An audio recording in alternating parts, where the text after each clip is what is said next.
지난해 2020년 1학기부터 서울대학교 법학전문대학원에서 임상교수 근무하는 이현종입니다. 네, 교수님 판사 생활을 이렇게 오래 하시다가 변호사의 길을 또 걸으시고 다시 이렇게 학교로 돌아오신 것으로 알고 있는데 판사 생활 후에 변호사의 길을 걷게 된 계기가 궁금합니다. 지금 생각해보면 당시 한두 가지가 이유가 있었던 건 아닌 것 같아요. 여러 가지 이제 사정이 복합해서 변호사를 하게 되었는데 지금 그렇게 생각해보면 가장 큰 이유는 제가 이제 판사로서 재판 업무를 하면서 이 법정 밖에서 이루어지는 현실 그런 것에 더 관심이 좀 있었었거든요.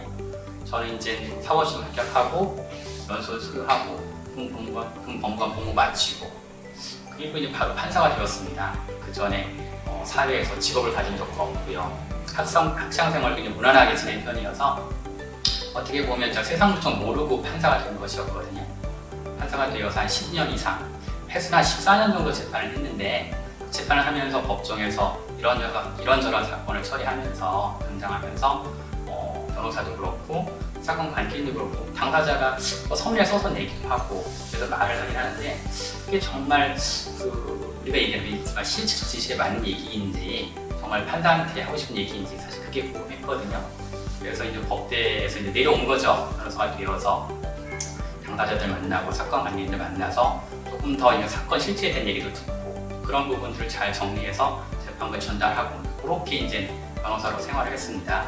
사실 변호사로 이제 생활하는 동안에 변호사 처음이 되었을 때 그 초심을 계속 갖고 있었는지 그건 자신이 없긴 하지만 변호사 지내면서 좀 많이 바쁘게 지냈으니까 함량미다 변호사는 아니었던 것 같습니다. 네, 그러면은 또 그 이후에 10여 년간의 변호사 생활을 끝으로 다시 학교로 돌아와 연구자의 길을 걷게 되신 계기가 궁금합니다. 제가 이제 판사를 할 때부터 딱히 이제 교수직이 이제 관심 있거나 염두에 둔 건 아니긴 했는데요. 뭔가 이렇게 새로운 걸 공부하는 건 재밌었거든요. 근데 제가 이제 성격이 하나를 이렇게 진득하게 꾸준히 하는 그런 성격은 못 됩니다. 그래서 민사재판할 때는 민사 분야도 재밌고요. 또 형사재판할 때는 또 형사 업무도 재밌고. 그래서 이것저것 하면서 이게 깊이 있는 공부는 못 했었는데요. 판사하면서 이제 제가 미국 대학 로스쿨에 LLM 과정을 갔었거든요. 사실 그때도 제가 대학원에서 경제법 전공하고 있었고 그래서 독점규제법, 재정부 책임법 이런 거에 관심을 가지고 있어서 미국에 가서도 그런 걸 좀 공부하겠다라고 생각했는데 막상 또 로스쿨 가니까 미국 헌법도 재미있고 영미계약법도 재미있고 상표법도 재미있고 여러 또 재미있는 과목들이 많더라고요. 그래서 이제 사실 전공 과목을 제대로 공부를 못했어요. 물론 그래도 이제 판사하면서는 그래도 한 1년에 한두 편 정도 논문을 써보자 라는 생각을 했고요. 그래서 담당하는 업무 관련해가지고 이런저런 논문들을 많이 쓰긴 했는데 막상 변호사가 되니까 업무가 좀 바빠서 그런지 공부를 좀 하기 어렵더라고요. 그렇게 한 7년 정도 그것을 하다가 더 늦으면 안 되겠다 싶어가지고 그때까지 제가 제일 많이 한 게 그래도 이제 민사소송이니까 민사소송에 대해서 뭔가 좀 제대로 공부를 한번 해보고 싶다라는 생각이 들었어요. 그래가지고 제가 이제 정선주 교수님 찾아뵈서 제 뜻을 말씀드리고 정선주 교수님께서 받아주셔서 민사소송법을 이제 전공을 바꾸어서 연구 과정 등록을 했거든요. 그래서 이제 수업 듣기 위해서 학교 나오다가 우연히 또 이제 여기 서울대학교 법학전문대학원 임상교수 채용 공고를 봤어요. 그래서 이제 응시를 했는데 다행히 합격이 되어서 이렇게 임상교수로서 인터뷰까지 하게 됐습니다. 그러면 임상교수는 주로 어떤 연구를 하는지 그리고 현재 교수님께서 가장 관심을 가지고 계신 연구 주제는 무엇인지 여쭙고 싶습니다. 사실 저 말고도요. 이곳 서울대 법학전문대학원에는 한 분 전임 교수님 계시고 네 분의 이제 전액제 비전임 임상 교수님 계시거든요. 임상 교수는 법학 이론도 중요하긴 하지만 실무 각자 자기가 경험된 실무를 바탕으로 해가지고 전문적인 어떤 임상 과목 강좌들 개설해서 강의를 하고 있습니다. 저는 이제 작년에 이곳 서울대 법전에 와서부터 소비자 분쟁 클리닉 과목 클리닉 임상 과목을 개설해서 가르치고 있습니다. 소비자 분쟁 클리닉에서는 우리가 일상생활을 통해서 접할 수 있는 그냥 다양한 소비자 분쟁, 작은 이런 사건들에 대해서 과연 그 민사적인 분쟁이 어떻게 해결되고 진행이 되는 것인지 그리고 그 과정에서 기존의 민사소송 절차가 이제 어떻게 적용이 되는 것인지, 그런 과정에서 혹시 한계는 없는 것인지, 한계가 있다고 하면 이제 대안적 분쟁 해결 절차들을 생각해 볼 수 있는데, 그런 대안적 분쟁 해결 절차가 무엇이 있고, 그런 대안적 분쟁 해결 절차가 소비자 분쟁에서 어떤 식으로 작동하는 것인지, 그리고 이제 소비자뿐만 아니라 일반 사업자, 기업간에서도 합리적으로 소비자 분쟁을 해결하는 것이 좋은 것인지, 이런 제도적인 개선 방향, 이런 것들을 주제로 해가지고 학생들과 함께 공부를 하고 있는데요. 앞으로도 이제 그런 주제들을 계속 연구하고 싶습니다. 그리고 제가 한 20년 이상 판사와 변호사로서 소송을 담당해왔기 때문에 선생님이라기보다는 법조 선배로서 이제 막 로스쿨에 입학해서 장차 이제 훌륭한 법조인이 되는 후배들한테 선배로서의 경험을 좀 전달하고자, 그런 것도 제가 생각하고 있습니다. 네, 그러면 말씀하셨다시피 20년 이상의 실무가로서 살아오셨는데, 그런 실무가로서의 삶과 연구자의 삶을 비교한다면 어떤 차이가 있는지, 그리고 어떤 삶에서 만족하시는지 궁금합니다. 일단 만족을 물어보셨으니까 그 부분도 답을 드리면요, 어느 한쪽이 특별히 더 만족스럽다, 이렇게 말씀드리면 어려울 것 같아요. 그렇다고 해서 제가 그 실무자 내지는 연구자로서의 삶이 다 그만하다, 이런 말씀은 아니고요.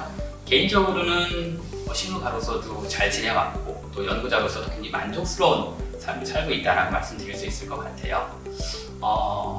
여러 가지 좋은 점들이 많긴 한데, 제 개인적인 경험에 근거해서 한두 개만 말씀을 드리면, 판사할 때는 일단 제가 담당했던 사건들에 대해서 제가 이제 사건 기록도 검토하고, 또 합의부를 구성했을 때는 합의부 구성원들하고 함께 토론도 하고 해가지고 진짜 열심히 기록 검토하고 진작에 고민해서 어떤 결론을 내렸고, 그 결론에 따라서 판단을 했는데, 그 판단에 따라서 사건이 종결을 이뤘을 때 보람을 많이 느꼈습니다.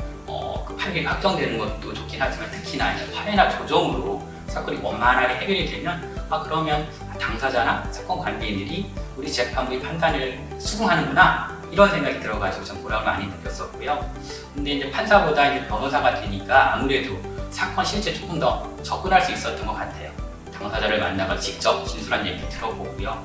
그런 얘기를 들어가지고, 또 제가 이제 로펌에서 근무를 했었기 때문에 이제 팀을 이루어서 사건들을 처리했었거든요. 그렇게 이제 그 팀원들하고 함께 또 고민해서 또 재판부에 가서 또 소송 서면을 써서 내고, 또 그리고 어떤 결론도 하고 해가지고 사건이 또 원만하게 잘 해결이 되면, 그럼 당사자가 원하는 방향으로 내가 잘 재판부 설득을 해서 그 재판부가 우리 팀을 법률 전문가로 잘 또 수긍해 주었구나, 이런 또 보람을 느꼈었고요.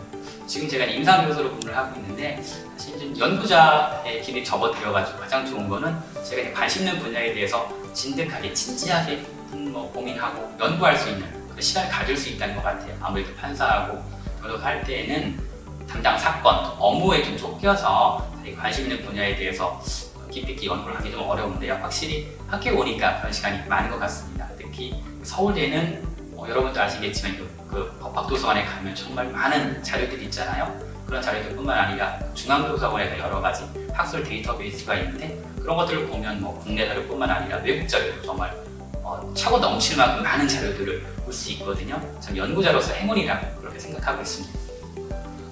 네, 그러면 마지막으로 이제 연구자의 길을 걷고자 하는 학생들을 위한 조언 한 말씀 부탁드립니다. 네, 마지막 질문이긴 한데요. 제가 연구자라고 이제 이른바 명함을 내밀 수 있는 게 2년이 채 안 되거든요. 한 1년 6개월 남짓 시긴 한데, 그러다 보니까 제가 연구자로서 이제 후배들한테 이런 말씀 드린다, 그거는 조금 부족한 것 같고요. 다만 제가 실무자로서 한 20년 넘게 활동을 하다가 이제 막 연구자가 되었으니까 로스쿨 수료하고 실무가로 이제 나가려고 하는 후배님들한테 좀 한두 가지 말씀을 드리고 싶은 게 있거든요. 사실 실무가가 되면 어떻게 생각하기에는 법률 실무를 경험하면 전문가가 되겠구나 라고 생각하실 수 있는데, 실무가 되어서도 여전히 법학 이론, 법률 실무에 대한 어떤 연구의 끈, 그리고 관심을 계속 가졌으면 좋겠다, 이런 생각을 합니다. 사실 판사가 되든 검사가 되든 변호사가 되든 일상적으로 처리하는 업무들은 우리가 알고 있는 판례, 법령, 법리 이런 거 잘 알면 되거든요. 그러니까 기계적으로 적용하면 되는 상황들이 많기는 한데, 가끔은 드물지 않게 기존의 법리, 판례 이런 것만 가지고는 해결이 안 되는 문제들이 있어요. 뭔가 해결되는 것 같긴 한데 뭔가 좀 찜찜하고 또 뭔가 조금 부족한 것 같고 또 그리고 특히 변호사가 되어서 활동하다 보니까 판례도 없고요. 법령도 없고요. 심지어는 기존에 논의조차 없는 사건들 그런 문제들이 있더라고요. 그리고 이제 판사, 검사가 되어서도 결국 그런 것들이 사건화가 되면 똑같은 입장에 처하는 거 아니겠습니까? 결국 그런 어떤 새로운 문제를 접했을 때 그리고 기존의 법리라든지 판례나 법령 가지고 해결이 안 되거나 좀 뭔가 부족하다 그리고 기존 해결 방안을 좀 보완해서 좀 더 합리적인 내지는 타당한 적정한 결론을 이끌어내야겠다 이렇게 하려면 사실 실무에 대한 이해도 필요하긴 하지만 법학 이론에 대한 깊은 연구, 충분한 연구도 필요한 것 같습니다. 사실 제가 실무자로 생활했으니까 실무가가 되면 매일매일 정말 바쁘죠. 바쁘기 때문에 연구한다라고 하면 약간 사치스러울 수 있긴 하지만 사실 여러분들이 이제 실무가가 되면 1년, 2년 실무가 되는 건 아니잖아요. 그리고 10년, 20년 계속 성장해 나가야 되는데 10년, 20년 성장해 나가려고 하면 현장에서의 경험, 실무에 대한 이해도 필요하긴 하지만 법학 이론, 인적 분야에 대한 충분한 연구 이런 부분도 반드시 필요합니다. 그렇기 때문에 여러분들이 실무가로서 10년, 20년 훌륭한 법조인으로 성장하려고 하면 그런 이론에 대한 연구에 대한 관심을 계속 가졌으면 좋겠다 이렇게 생각하고 있습니다. 네, 고맙습니다. 감사합니다.